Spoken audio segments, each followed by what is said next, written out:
If your hiring process feels like a constant grind, it's probably because you're trying to make decisions without real clarity. A well-structured hiring process should actually do the heavy lifting for you, attracting, filtering, and qualifying the right people before you even sit down for an interview. I'm Amy, and I help service-based small business owners go from struggling with high turnover and misaligned hires to confidently hiring the right people who will thrive in their roles and actually add value to your business. So in this video, I'm going to show you how to structure your hiring process that works with you, not against you, by starting with clarity about who you are and who you really need on your team.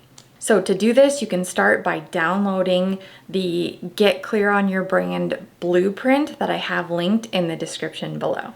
This is the first step to fixing your hiring process the right way.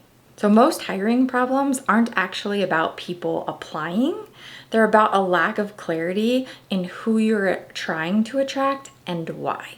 The most foundational part of a great hiring process is actually understanding the result you're trying to create and the kind of person who's going to naturally deliver it.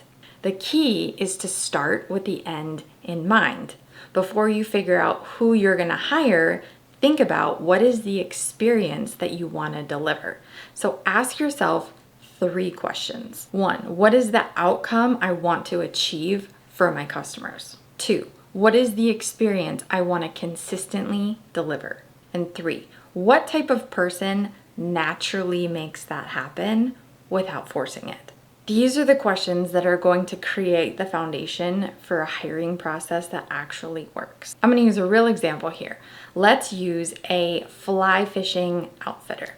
They want to deliver an unforgettable and fun experience for their clients. So they have people who travel from all over the world to come and have this amazing guided experience learning how to fly fish on some of the best rivers in the world. That's the experience that they are delivering for their clients. So it begs the question, what type of person is going to be the best fit to seamlessly deliver that kind of experience? They're not just looking for people who know about fly fishing or can fly fish or have experience guiding. That doesn't necessarily ensure that they're going to be able to deliver this specific type of experience. They're actually looking for people who are going to be passionate about the outdoors and fly fishing. They're going to be also looking for people who are laid back and relational, people who are really good at establishing connections and rapport and making experiences fun no matter what happens. They're looking for people who can educate and meet people where they're at no matter their level of fly fishing. So you can't have someone who's condescending or arrogant or gruff or grouchy. That's not going to deliver this experience. They're people who are naturally inclined to want to connect with people who are laid back, who like to have fun, because when you're out on the rivers, you can't control whether or not you catch fish or not.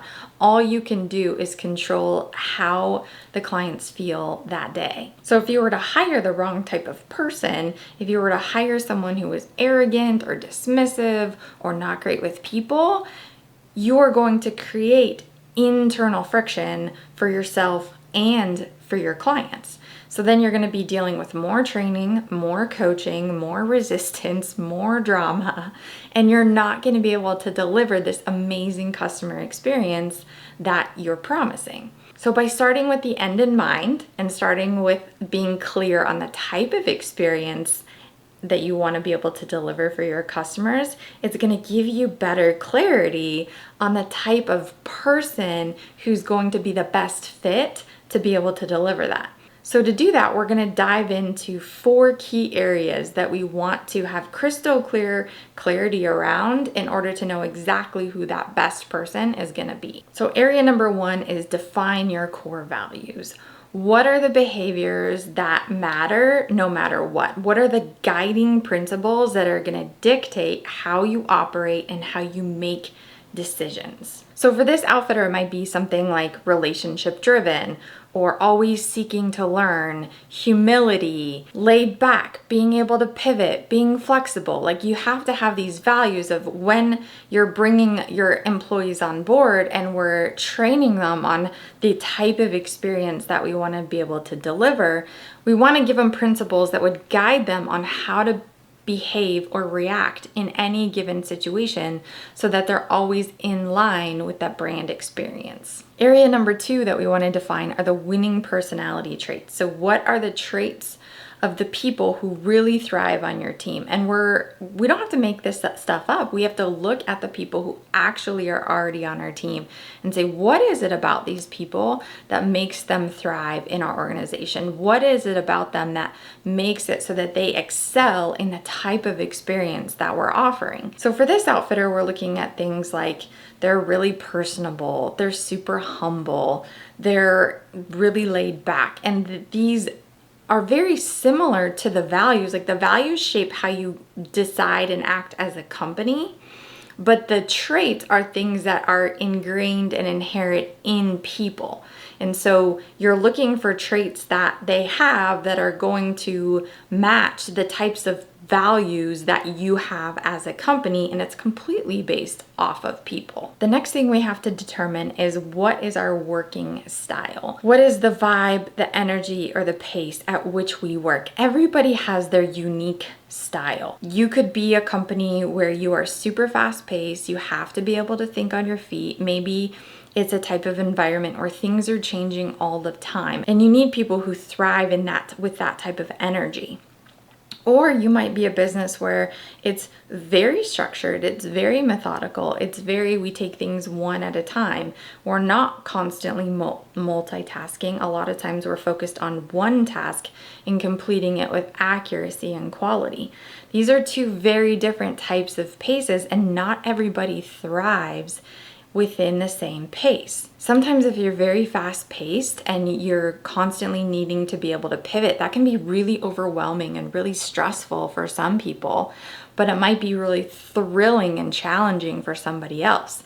Whereas something that's a little bit more slower and methodical, it might be really boring for somebody, whereas it might be really energizing for somebody else. So it's important to clarify what's your pace at which your company needs to work, and let's find people who are going to naturally thrive within that pace. And the fourth thing we have to clarify are, what are our non-negotiables? What are the deal breakers? What are the things that we absolutely will not tolerate, no matter how skilled someone is or how great they seem? These can be things like lying or theft, but they can also be things like ego or accountability or laziness. The more clear and specific you can be around the types of things that you are not looking for, that are not going to be allowed in your organization, the better you're going to be at staying away from it, because then your mind is going to be able to call it out. You're going to be on guard for these things. We're going to ask questions in the interview process that really give us that information on whether or not they have these attributes that we do not want in the company. So once you have this figured out, you're finding people who are going to go with your flow, who are going to swim downstream instead of constantly trying to force someone to fit within a flow that isn't natural to them. You are not a fit for everybody, nor is everybody a fit for you.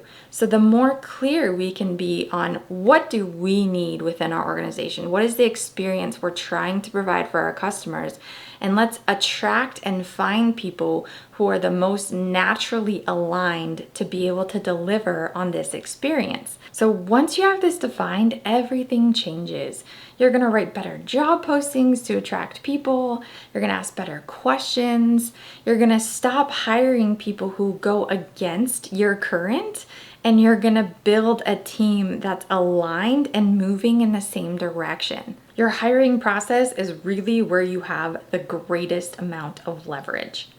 So if you need help figuring out the clarity around exactly who it is you're looking for, use the free download in the description below.